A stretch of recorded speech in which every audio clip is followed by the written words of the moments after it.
Assalamualaikum warahmatullahi wabarakatuh.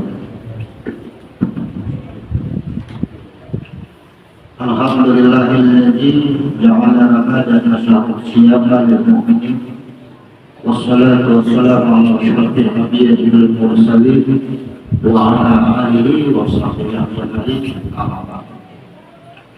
Jamaah yang Ramadan, alhamdulillah kembali kita bisa sholat berjamaah, sholat yang Ramadan, di mana pada malam hari ini ada yang mengerjakan tarawih malam kedua dan ada yang malam pertama.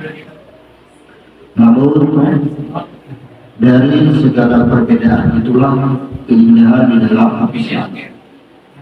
Ketika perbedaan itu ada, sesungguhnya ujian bagi kita semua. Apa yang diuji yaitu keimanan kita. Bagaimana cara kita menyikapi perbedaan, yaitu mengembalikan kepada takdir Allah.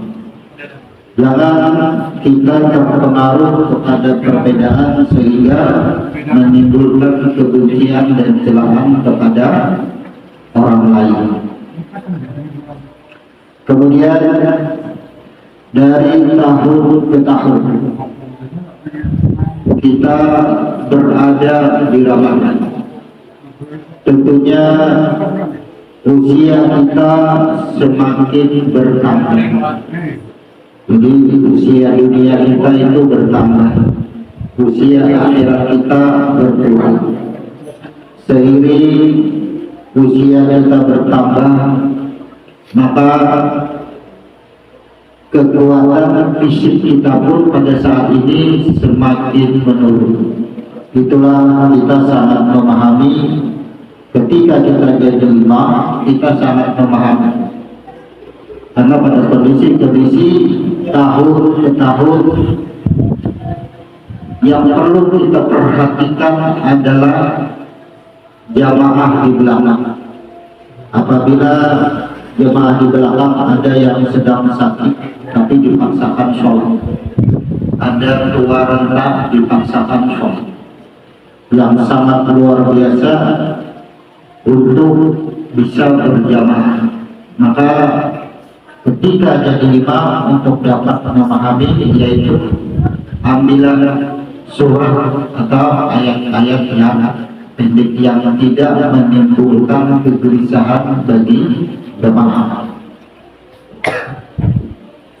Pada malam hari ini kita juga akan menyampaikan tentang hukum puasa, karena puasa ini diwajibkan bagi orang-orang yang beriman dengan sebuah redaksi, ya ayyuhalladzina amanu kutiba alaikumus syiyam kama kutiba alal ladzina min qablikum la'allakum tattaqun. Bahwasanya puasa diwajibkan bagi orang-orang yang beriman. Maka orang-orang yang beriman itu memahami bagaimana berdirinya iman pada diri kita. Ketika puasa diwajibkan, maka tidak ada alasan bagi kita, bagi hamba untuk tidak mengerjakan puasa, kecuali ada uzur. Sehingga orang-orang yang meninggalkan puasa, membatalkan puasa tanpa uzur, artinya tidak ada alasan, sehat, waktunya ada, kemudian dia tidak berpuasa, ini azabnya sangat keras, sangat keras azabnya. Nanti bahkan puasa setahun penuh pun tidak akan bisa menebus. Ketika orang yang berpuasa kemudian membatalkan tanpa alasan, atau bahkan sengaja tidak untuk berpuasa di bulan Ramadan, ada ancaman. Dari sebuah hadis, ketika Rasulullah Mi'raj kemudian beliau diperlihatkan di dalam neraka. Faija ana bikaumin mu'aladina bi arabihim mushkalan asdaquhum tashilu asdaquhum dapat. Kata Rasul, tiba-tiba aku didatangi oleh dua orang laki-laki, lalu keduanya membawaku. Kemudian aku diperlihatkan orang-orang yang digantung dengan urat kaki mereka. Jadi orang yang meninggalkan puasa atau membatalkan puasa tanpa uzur itu nantinya digantung, jadi urat kakinya itu ditarik, diulang tarik, bukan kakinya. Jadi kaki kita itu kan ada uratnya, itu ditarik, dikeluarkan uratnya itu, kemudian diliritkan, digantung. Kemudian sudut mulut mereka pecah, robek. Jadi untung kita ini rapi dan mengalirkan darah dari mulut mereka. Aku bertanya, kata Rasul, siapa mereka? Mereka adalah orang-orang yang berbuka puasa sebelum waktunya atau sengaja tidak berpuasa Ramadan. Ini bahayanya. Jadi ini penting kita perhatikan. Ada bahkan orang yang tidak berpuasa dengan sengaja, dengan bangga. Bahkan warung-warung di bulan puasa yang sebelumnya pada pernah berwarung, beristilah berwarung. Karena di bulan Ramadan pasti terfokus kepada warung yang satu. Inilah bahayanya bagi orang yang tidak berpuasa. Adabnya sangat keras. Apa saja yang membolehkan seseorang itu tidak berpuasa? Alasan syar'i, artinya hukum ada. Yang pertama, boleh jadi ia sedang safar atau perjalanan itu boleh membatalkan puasa. Jadi kalau dia dari Banjarbaru menuju rantau Pegangan, Hulu Sungai atau pesawat ke Jawa, boleh membatalkan puasa dengan syarat membayar di waktu lain di luar bulan Ramadan, itu dibolehkan sama. Kemudian orang sakit boleh, kemudian orang haid, kemudian orang tua rentak yang sudah pada sanggup lagi berpuasa dibolehkan. Makanya perhatikan yang boleh membatalkan puasa. Kemudian orang yang bekerja berat, buruh kasar, boleh membatalkan puasa dengan syarat membayar puasa di bulan lain.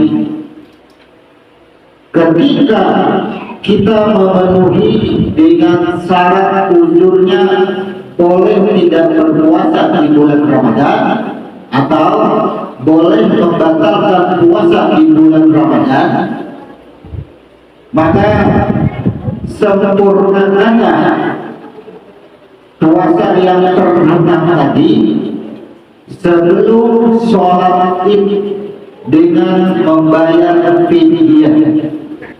Nah, ini penting diperhatikan, karena dia yang hutang puasa di bulan Ramadan supaya hari raya itu masuk ke dalam golongan Idul Fitri. Kata-kata Idul Fitri itu adalah kesucian yang nyata, kesucian yang kembali ke cerita awal roh kita. Kalau kita misalnya hutang puasa, dia ada bayar fidyah, karena jangan bayar puasa hanya di bulan lain, maka Idul Fitrinya dia masih dalam keadaan terhutang. Jadi karena Dia kalau nak puasa, kapan membayar fidyahnya? Misalnya hari ini kada puasa, boleh langsung dibayar hari ini juga.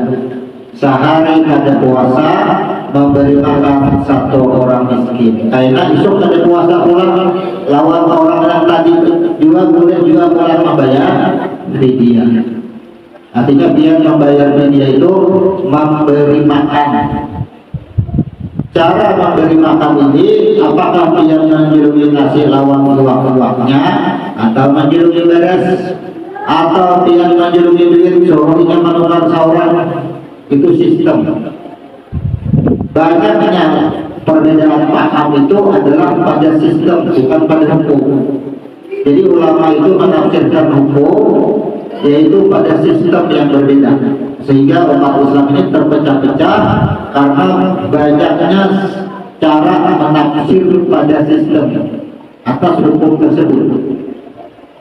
Maka sistem yang kita sarankan adalah memberi makan satu orang miskin tadi boleh dengan duit, tapi nilai duit tadi setara ia untuk makan sehari. Nah, untuk makan sehari ini pun kadang-kadang bisa sekali makan, bisa dua kali, bisa tiga kali. Jadi lebih mudahnya lebih beres fidyah. Kemudian di bulan lain ternyata dia hendak bayar dengan puasa, maka laksanakanlah bayar puasa tadi dengan puasa. Lalu bagaimana hukum fidyah tadi? Hukum fidyah tadi gugur menjadi sedekah. Ada rugi dia, tapi dia Idul Fitrinya berada dalam kesucian, kada ada membawa hutang. Itulah bagaimana kita ini selalu memperingatkan, sama-sama belajar agar kehidupan kita hari ke hari, minggu ke minggu, bulan ke bulan, tahun ke tahun menambah ilmu, menambah wawasan, dan makin menyadarkan tingkat kesadaran diri akan segala dosa-dosa kita. Kemudian Ramadan ini laksana segelas air yang setiap hari kita sedot, kita kurangi airnya. Itulah dosa-dosa kita. Setiap hari berguguran dosa-dosa kita yang telah lalu. Nanti pada detik Lailatul Qadar, itulah gelas kosong akan berisi dengan air yang baru. Inilah yang disebut dengan takdir mu'alaq. Allah sudah menetapkan takdir-takdir dan perubahan-perubahan takdirnya, maka Allah adakan sebab perubahan takdirnya itu dengan adanya Ramadan, dengan adanya puasa Ramadan, dengan adanya sholat qiyamul Ramadan.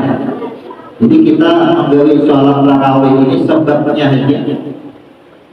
Allah sudah maulah sebabnya supaya kita sabar taat, takdir tahun lalu akan terhenti pada saat Lailatul Qadar, pergantian takdir kita tetap dari kada keluar daripada takdir Allah. Maka harapan takdir itu adalah kita seorang Allah. Artinya bila dinyakan lapar dinamakan Tuhan, caranya untuk kenyang yaitu dengan cara makan. Ketika takdir kita dari tahun lalu kita nilai dalam keadaan kesusahan, maka makan kita itu sama dengan melaksanakan puasa dan melaksanakan qiyamul Ramadan ini. Apakah hendak kita? Itulah nanti yang terbentuk. Maka sejak ini awal Ramadan kita sudah menyiapkan hal-hal yang baik. Artinya hal-hal yang baik itu kan secara bahasa. Artinya kita mulai membersihkan segala kekotoran pikiran kita, segala kekotoran hati kita. Yang paling utama hindari gibah. Karena ghibah itu tidak bisa diselesaikan dengan sholat, tidak bisa diselesaikan dengan puasa, tidak bisa diselesaikan dengan zakat, tidak bisa diselesaikan dengan haji. Ketika kita menghibah seseorang, maka kita akan terhalang dengan orang tersebut. Maka seumuran amal kita laksana sebuah kayu dibakar, api tetap merambat akan menghanguskan kayu tersebut. Jadi hal yang utama yang paling sulit dihindari adalah urusan ghibah. Ghibah itu menghadir orang nang bujur atau nang tajak, nang bujur tak ghibah, nang kada bujur ghibah. Jadi kadubul mana ghibah mana fitnah, tabuhan di situ. Jadi hindari hal-hal seperti ini. Mumpung di bulan Ramadan ini Allah menjanjikan ghufirallahu ma taqaddama min dhanbihi, dosa-dosa kita yang telah lalu diampuni dengan syarat iman wa syabbat. Kita iman kita tadi kembalikan kepada peristiwa kehidupan kita ketika kita berumur 4 bulan di alam rahim. Allah ambil dengan 4 perkataan atau 4 kalimat, yaitu takdir kita dan nasib kita. Jadi kembalikan ke situ. Apapun yang kita lihat, apapun yang kita lihat, kembalikan kepada takdir Allah. Mungkin jadi yang bisa kita sampaikan di untuk pada malam hari ini. Insya Allah kita akan sama-sama saling mengingatkan dengan tata cara dan aturan-aturan amalia-amalia yang baik kita amalkan di bulan Ramadan. Karena setahun sekali bahan ingat, bahan ada ingat. Insyaallah nanti kita akan mengerjakan sholat witir setelah ini. Yang penting diingat, doa witir nanti bertambah wasyamah bagi yang sudah melaksanakan puasa hari ini tadi. Jadi Allahumma taqabbal minna syiyamana, jadi baik sholatana wa qiyamana wa ruku'ana sujudana wa sa'ira wa amalana wa ta'limna yawma ya apa-apa huruf boleh saja biar Allahumma taqabbal minna sholatana wa qiyamana wa syiyamana boleh. Dia bila wah itu artinya dan itu sama. Ya Allah, terimalah sembahyangku, puasaku, rukuku, sujudku, ya kan sama. Nah, itu diumpamakan pula. Ya Allah, terima puasaku, sembahyangku, rukuku sama juga. Jadi kalau kita ada hafal ya urutan bacaannya ada perlu dihafal. Ya kalau hafal bacaannya kan Allahumma taqabbal minna wa qiyamana wa syiyamana. Ada apa huruf empatnya dimulai Allahumma taqabbal minna.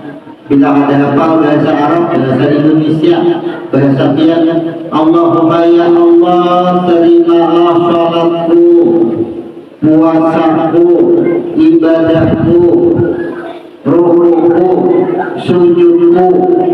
Minta Allah Tuhan terima semua amal ibadah. Jadi sholat dalam besok kita akan kembali melaksanakan sholat tarawih. Semoga amal ibadah kita selalu diterima oleh Allah Subhanahu wa Ta'ala. Kita cukupi. Subhanallah wa bihamdika asyhadu an la ilaha illa anta astaghfiruka wa atubu ilaik. Assalamualaikum warahmatullahi wabarakatuh.